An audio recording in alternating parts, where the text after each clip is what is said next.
సచివాలయం నుంచి జిల్లా కలెక్టర్లతో CM Revanth Reddy video conference నిర్వహించారు. ఖరీఫ్ ధాన్యం కొనుగోలు కేంద్రాల ఏర్పాట్లు, డిఎస్సి సర్టిఫికెట్ల వెరిఫికేషన్, అపాయింట్మెంట్ ఆర్డర్ల ప్రక్రియపై ఈ సమీక్షలో చర్చించారు. అక్టోబర్ 9న డిఎస్సి ఫలితాలు విడుదల కానున్నాయి. దీనిపై చర్చించారు. మంత్రి ఉత్తమ్ కుమార్ రెడ్డి, సిఎస్ శాంతికుమారితో పాటు ఉన్నతాధికారులు హాజరయ్యారు.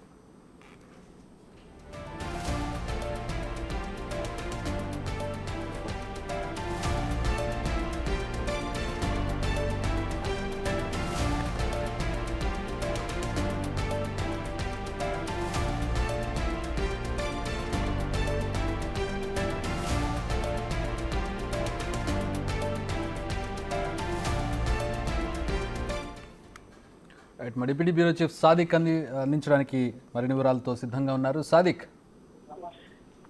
చక్రి, ముఖ్యమంత్రి రేవంత్ రెడ్డి సచివాలయంలో ఖరీఫ్ ధాన్యం కొనుగోలు కేంద్రాల ఏర్పాటు, అదేవిధంగా డిఎస్సి 2024 11,062 పోస్టులకు సంబంధించిన దానిపైన కూడా వెరిఫికేషన్ అవుతా ఉంది. సర్టిఫికెట్లు, వాళ్ళ అపార్ట్మెంట్ల ఆర్డర్ల ప్రక్రియ పైన ముఖ్యమంత్రి రేవంత్ రెడ్డి సచివాలయంలో సమీక్షా సమావేశం నిర్వహించారు. ప్రధానంగా చూసినట్టయితే రైతాంగాన్ని ఈ ఖరీఫ్ నుంచి వెళ్ళి కూడా ఆదుకునే లక్ష్యంగా ముఖ్యమంత్రి రేవంత్ రెడ్డి అయితే ధాన్యం కొనుగోలు కేంద్రాలను దాదాపు 7,000 ఐకేపీ సెంటర్లను ఏర్పాటు చేయాలని కూడా అధికారులకు ఆదేశాలు జారీ చేయడం జరిగింది. అంతేకాకుండా ఈ యొక్క ఖరీఫ్ నుంచిలే సన్న వడ్లకు 500 రూపాయల బోనస్ ఇచ్చేటువంటి కార్యక్రమం కూడా చేయబోతున్నారు. 6 గ్యారంటీ స్కీమ్స్ లో ఇది ఒకటి. సో ఈ ఏడాది నుంచి ఈ ఖరీఫ్ నుంచి వెళ్ళి కూడా సన్న వడ్లు పండించిన రైతుల దగ్గర నుంచి సేకరించేటటువంటి వడ్లలో సన్న వడ్లకు 500 రూపాయల బోనస్ ఇచ్చే కార్యక్రమం కూడా ఈ యొక్క ఖరీఫ్ నుంచి మొదలు కాబోతుంది. సన్నబడ్లపై ఎలాంటి అవకతవకలు జరగకుండా పూర్తి స్థాయిలో పారదర్శకంగా ఉండాలని అధికారులకు ఆదేశించడం జరిగింది. సో ఖరీఫ్ సీజన్ కంటే ముందుగా, అంటే ధాన్యం ఇంకా మనకు పంట పొలాల్లో ఉన్న నేపథ్యంలో దానికి సంబంధించినటువంటి అంశాలకు ముందుగానే ముఖ్యమంత్రి రేవంత్ రెడ్డి చాలా ముందు చూపుతో ఈ యొక్క ఎట్లా ఉండాలి, ఐకేపీ సెంటర్లు, అదేవిధంగా కొనుగోలు కేంద్రాలు, అధికారుల యొక్క నిర్లక్ష్యం వహించకుండా, అదేవిధంగా ధాన్యం తడవకుండా సెంటర్లలో ఎట్లా చర్యలు తీసుకోవాలని పైన కూడా పూర్తి స్థాయిలో అయితే అధికారులకు స్పష్టమైన ఆదేశాలు జారీ చేయడం జరిగింది.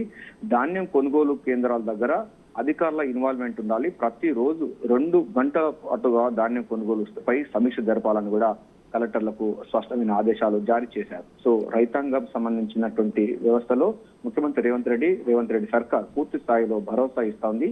సో ఈ ఏడాది నుంచి ధాన్యం సెంటర్ల కొనుగోలు పైన కాల్ సెంటర్లు ఏర్పాటు చేయబోతున్నారు. సరిహద్దు రాష్ట్రాల నుంచి ధాన్యం రాష్ట్రంలో రాకుండా కఠిన చర్యలు తీసుకోబోతున్నారు. ఎందుకంటే ఇతర రాష్ట్రాల్లో పండించినటువంటి ధాన్యం కూడా మన రాష్ట్రంలోకి వచ్చి ఎక్కువ ధరకు అమ్ముతూ ఉన్న నేపథ్యంలో రాష్ట్రంలో రైతాంగం నష్టపోతున్న నేపథ్యంలో దానికి సంబంధించిన విషయాలపైన కూడా కట్టుదిట్టమైన చర్యలు తీసుకోవాలని చెప్తున్నారు. ఇక గత ప్రభుత్వాలు తాలు, తరుగు, తేమ పేరుతో రైతులను మోసం చేసిన సందర్భం ఉన్నది. అది మరోసారి పునరావృతం కాకుండా గట్టి చర్యలు తీసుకోవద్దు. అలాంటి వాళ్ళు ఎవరైనా చేస్తే సహించేది లేదు. వారిపైన క్రిమినల్ కేసులు నమోదు చేయాలని కూడా ముఖ్యమంత్రి రేవంత్ రెడ్డి అధికారులకు స్పష్టమైన ఆదేశాలు జారీ చేయడం జరిగింది. సో రైతాంగానికి పూర్తి స్థాయిలో భరోసా ఇచ్చి తాము 6 కాలం కష్టపడిన పంటకు బోనస్ ఇస్తున్నారు. ఈసారి తడవకుండా టార్పెటిన్ సంబంధించినటువంటి కవర్లు చేస్తా ఉన్నారు.